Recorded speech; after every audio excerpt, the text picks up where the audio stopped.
ने एक तितली बनाई जो अपने पंख फड़फड़ाती हुई उड़ गई।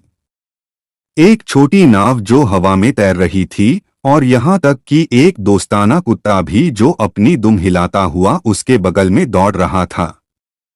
जैसे जैसे दिन बीतते गए, मिलो और भी ज्यादा उत्साहित होता गया। उसने बड़ी बड़ी चीजें बनाई, जैसे अपने परिवार के लिए एक सुंदर घर और लोगों की मदद के लिए नदी पर एक पुल पार करना। गांव के लोग इस बात से हैरान थे कि मिलो अपने जादुई पेंट ब्रश से कितनी अद्भुत चीजें बना सकता था। हर कोई कुछ न कुछ चाहता था और जल्द ही मिलो लगातार पेंटिंग करने लगा।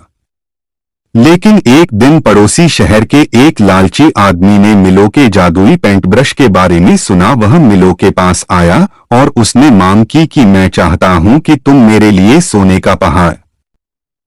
मिलो डर गया था। वह कुछ ऐसा नहीं बनाना चाहता था जो लालची और